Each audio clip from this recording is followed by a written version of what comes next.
সাহিত্য সম্ভার 2.0 শ্রুতি কাহিনীর জগতে আপনাকে স্বাগত। আমি অভিক। আজ আপনাদের সামনে উপস্থাপনা করতে চলেছি হেমেন্দ্র কুমার রায়ের জয়ন্ত সিরিজ থেকে বেছে নেওয়া আজকের গল্প অলৌকিক। আশা করি গল্পটা আপনাদের ভালো লাগবে। ভালো লাগলে অবশ্যই কমেন্ট করে জানাবেন, আর অবশ্যই আগামী দিনের গল্পগুলো শুনবার জন্য চ্যানেলটিকে সাবস্ক্রাইব করে রাখবেন। গল্পটি ভালো লাগলে অবশ্যই লাইক করতে ভুলবেন না। শুরু করছি আজকের গল্প অলৌকিক। ইন্সপেক্টর সুন্দরবাবু নতুন নতুন খাবারের দিকে বরাবরই তার প্রচন্ড লোভ। আজ বৈকালী চায়ের আসরে পদার্পণ করেই বলে উঠলেন, জয়ন্ত, ওবেলা কি বলেছিলে মনে আছে তো? জয়ন্ত হেসে বললে, মনে না থাকে মনে করিয়ে দেবে। নতুন খাবার খাওয়াবে বলেছিলে কিন্তু। ও, এই কথা। খাবার তো প্রস্তুত, তা খাবারের নামটা শুনতে পাই না যে। মাছের প্যাটি আর অ্যাসপ্যারাগাস অমলেট। রেঁধেছে কে? আমাদের মধু। আবার কে? মধু একটি জিনিয়াস।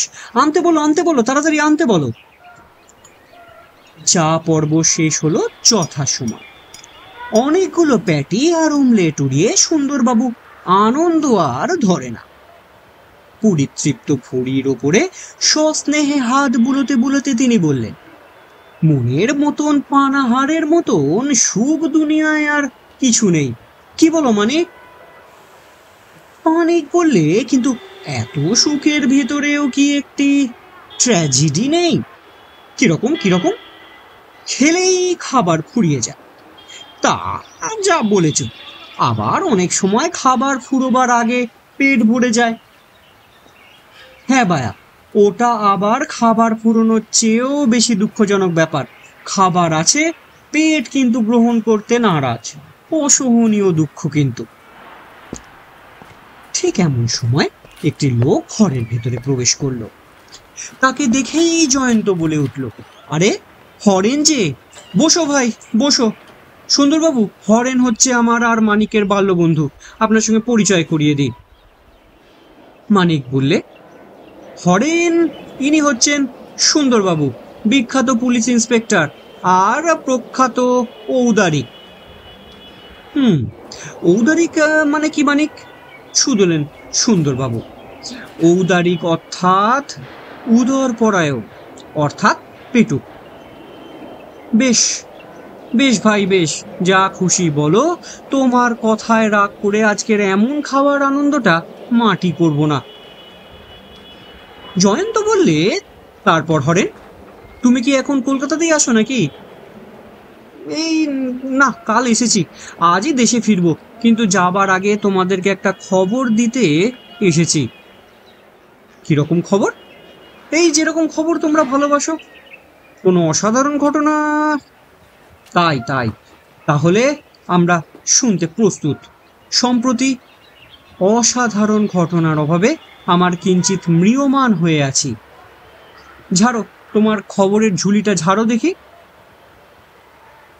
হরেন বললে, সুন্দরবাবু, জয়ন্ত আর মানিক আমাদের দেশে গিয়েছে, কিন্তু আপনার কাছে আগে তার কিছু পরিচয় দেওয়া দরকার। আমাদের দেশ হচ্ছে একটা ছোট্ট শহর, কলকাতা থেকে এই মাইল 30 দূরে হবে। সেখানে 15-16 হাজার লোকের বাস। অনেকে ডেলি প্যাসেঞ্জারি করে কলকাতায় চাকরি বাকরি করতে আসেন। তাদের মধ্যে কয়েকজন বড় অফিসার আছেন। স্টেশন থেকে শহরের দূরত্ব প্রায় 1.5 মাইল মতন। এই পথটা বেশিরভাগ লোকই পায়ে হেঁটে পার হয়। যাদের সঙ্গতি আছে তারা ছ্যাঁকড়া গাড়ি কি সাইকেল রিক্সার সাহায্য নেয়। তো এই হচ্ছে মোদ্দা ব্যাপারটা। কিন্তু মাসখানেক আগে, অর্থাৎ এই গেল মাসের প্রথম দিকে, সুরতবাবু আর অবিনাশ বাবু সাইকেল রিক্সায় চড়ে স্টেশন থেকে বাড়ির দিকে ফিরছিলেন। তারা দুজনেই বড় অফিসার। একজনের মাহিনা এই ধরুন 1000 টাকা, আর একজনের 800 টাকা মতন। সেই দিনই তারা মাহিনা পেয়েছে। স্টেশন থেকে মাইল খানেকের পথ এগিয়ে এসে একটা জঙ্গলের কাছে তারা দেখতে পেলেন আজব এক মূর্তি। তখন রাতও হয়েছে। আকাশে ছিল সামান্য একটু চাঁদের আলো, স্পষ্ট করে কিছুই চোখে পড়ে না। তবু বোঝা গেল মূর্তিটা অসম্ভব রকমের ঢ্যাঙা। মাথায় অন্তত 9 ফুটের কম তো হবেই না।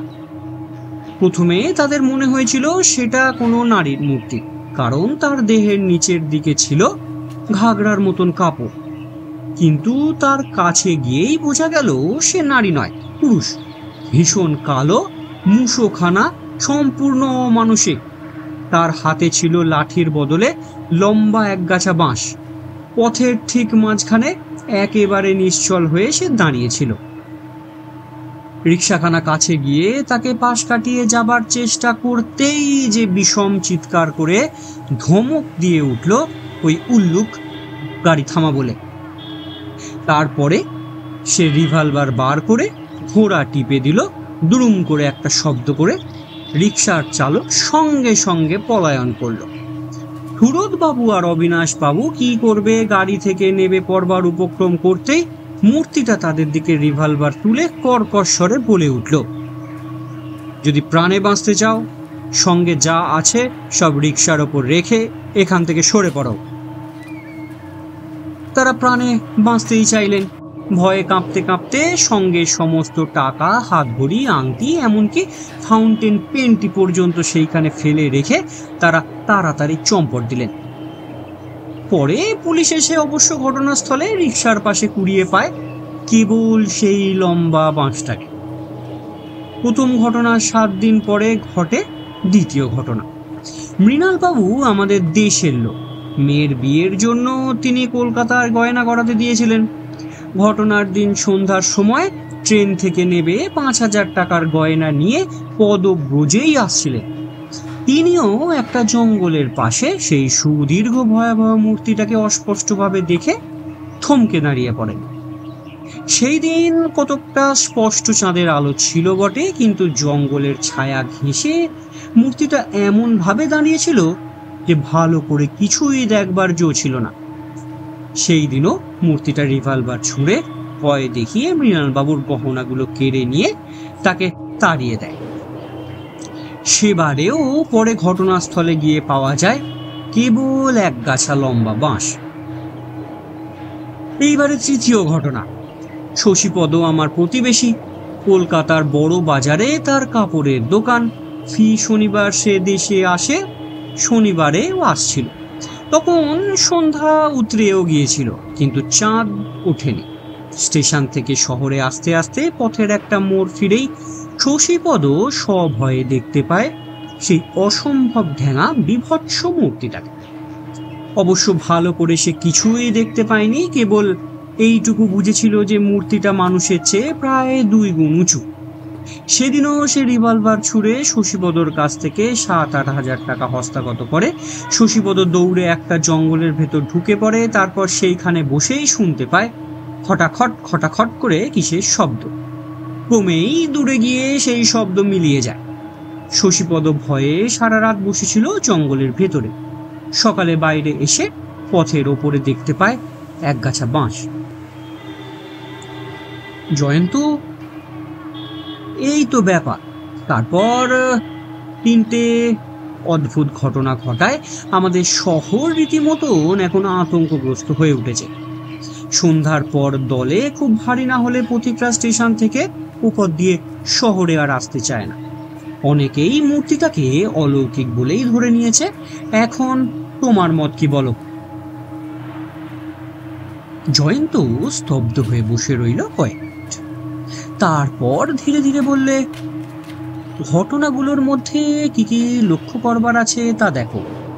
বাংলাদেশে 9 ফুট উচ্চতার মানুষ থাকলে এতদিনে সে সুবিখ্যাত হয়েই পড়ত। সুতরাং অনুমান করা যেতে পারে অপরাধী 9 ফুট উঁচু নয়। সে দেহের নিচের দিকটা ঘাগড়ায় বা ঘেরা টোপে ঢেকে রাখে কেন? তার মুখ অমানসিক বলে মনে হয় কেন?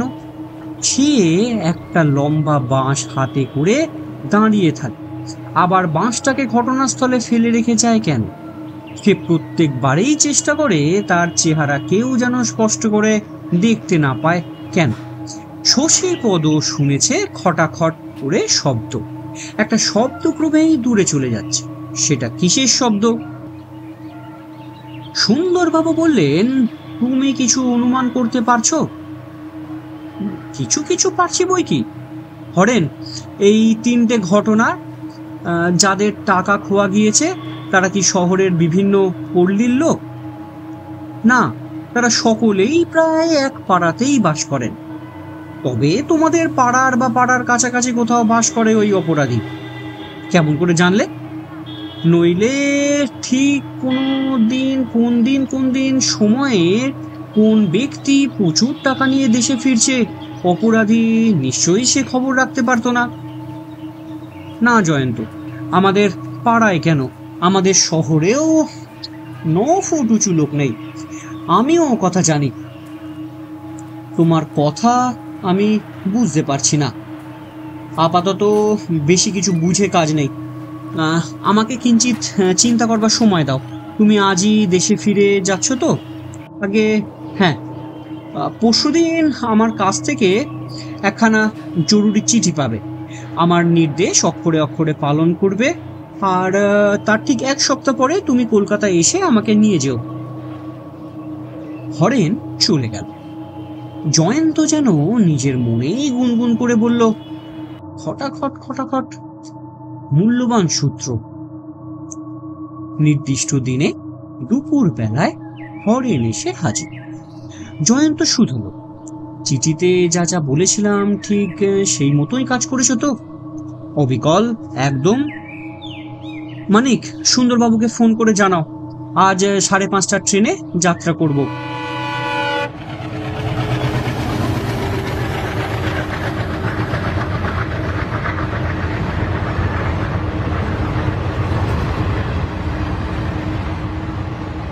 প্রায় 7:30টার সময় তারা হরেনদের দেশে এসে নামল। আকাশ সেদিন নিশ্চন্দ্র। স্টেশন থেকে শহরে যাবার রাস্তায় সরকারি তেলের আলোগুলো অনেক তফাৎ থেকে মিটমিট করে জলে, যেন অন্ধকারে নিবিড়তাকে আরো ভালো করে দেখাবার চেষ্টা করছিল। নির্জন পথ, আশেপাশের ঝোপঝাপের বাসিন্দা কেবল মুখর ছিজির দল। 2খানা সাইকেল রিকশায় চড়ে তারা যাচ্ছিল। প্রথম গাড়িতে বসেছিল হরেন ও মানিক, দ্বিতীয় গাড়িতে জয়ন্ত ও সুন্দরবাবু।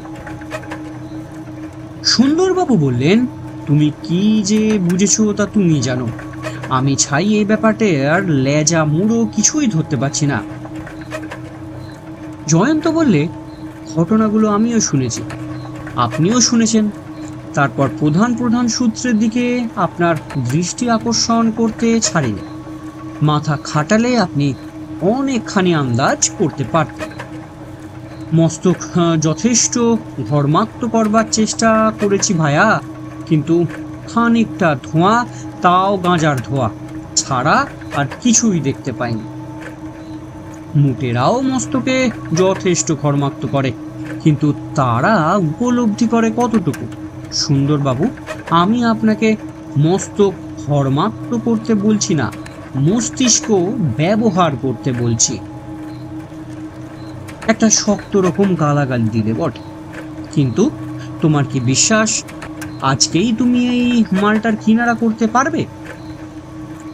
হয়তো পারবো, কারণ অপরাধীরা প্রায় নির্দিষ্ট পদ্ধতিতে কাজ করে বিপদে পড়ে। হয়তো পারবো না, কারণ কোনো কোনো অপরাধী নিজের নির্দিষ্ট পদ্ধতি ত্যাগ করতেও পারে। কিন্তু হুঁশিয়ার, পথের মাঝখানে আবছায়া গোছের কি একটা দেখা যাচ্ছে না? হ্যাঁ, দেখা যাচ্ছে বটে।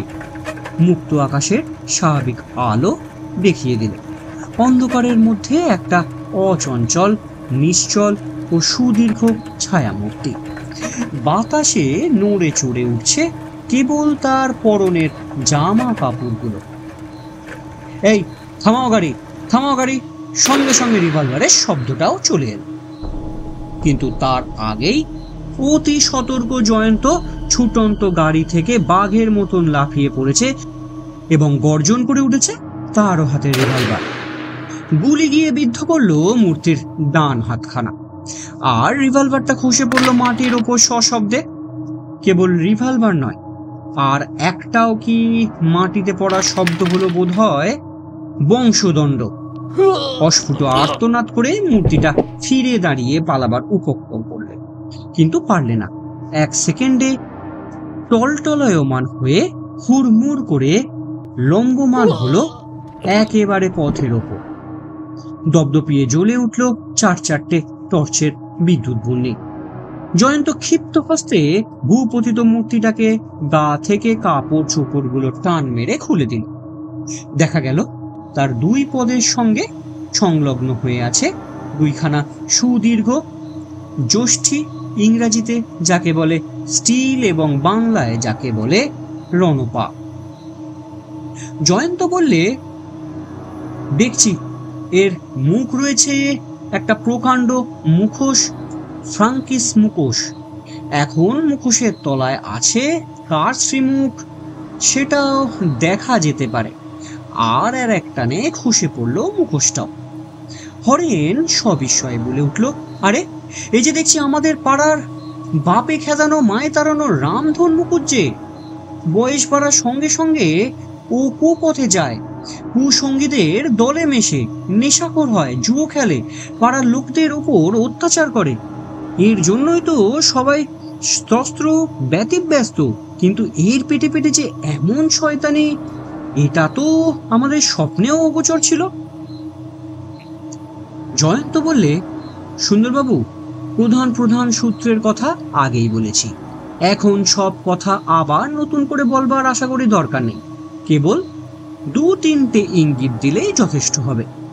ঘোড়া থেকেই আমার দৃঢ় ধারণা হয়েছিল অপরাধীর হরেনের পাড়ারই লোক। সে পাড়ায় এমনকি সে শহরেও নয়, এবং 9 ফুট উঁচু কোনো লোকই নেই।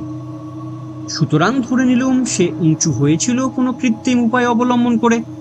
অপরাধের সময় সে আবছায়া অবস্থান করে, পাছে কেউ তার কৃত্রিম উপায়টা আবিষ্কার করে ফেলে। তাতেই আমার ধারণা হলো দৃঢ়মূল। এখন সেই কৃত্রিম উপায়টা কি হতে পারে শশীপদ শুনেছিল। খটাখট খটাখট করে কি একটা শব্দ ক্রমেই দূরে সরে যাচ্ছে। এই নিয়ে ভাবতে ভাবতে ধাঁ করে আমার মাথায় আসে রণপায়ের কথা। রণপার উপরে আরোহণ করলে মানুষ কেবল উঁচু হয়ে ওঠে না, খুব দ্রুত বেগে চলাচল করতে পারে। সেকালে বাংলাদেশের ডাকাতরা এই রণপায়ে চড়েই এক রাতেই 50-60 মাইল পার হয়ে যেত। পদক্ষেপে সময়ে রণপা যখন মাটির ওপরে পড়ে তখন খটাখট শব্দ হয়, কিন্তু রণপায় উঠে কেউ স্থিরভাবে দাঁড়িয়ে থাকতে পারে না। তাল সামলাবার জন্য চলাফেরা করতে হয়। অপরাধী স্থির হয়ে দাঁড়িয়ে থাকবার জন্য একগাছা বাঁশের সাহায্য গ্রহণ করত। কার্যসিদ্ধির পর বাঁশটাকে সে ঘটনাস্থলেই পরিত্যাগ করে যেত, কারণ রণপায়ে চড়ে ছুটবার সময় এত বড় একটা বাঁশ হয়ে ওঠে উপসর্গের মতো। সুন্দরবাবু বললেন, এই সব তো বুঝলুম, কিন্তু আসামি এমন বোকার মতন আমাদের হাতে ধরা দিল কেন, সেটা তো বোঝা যাচ্ছে না। জয়ন্ত হাসতে হাসতে বলল, ওটা আমার কল্পনা শক্তির মহিমা। আগেই বলেছি তো, অপরাধীরা নির্দিষ্ট পদ্ধতিতে কাজ করতে গিয়েই বিপদে পড়ে। অপরাধী সর্বদাই খবর রাখতো পাড়ায় কোন ব্যক্তি কবে কি করবে বা কি করবে না। আমার নির্দেশ অনুসারে হরেন রটিয়ে দিয়েছিল কলকাতার ব্যাংকের পর ব্যাংক ফেল হচ্ছে, সেই ব্যাংকে আর নিজের টাকা রাখবে না, অমুক তারিখে কলকাতায় গিয়ে সব টাকা তুলে নিয়ে আসবে। অপরাধী এই টোপ না গেলে আর পারেনি। সুন্দরবাবু বললেন, একেই বলে ফাঁকতালে কিস্তিমাত।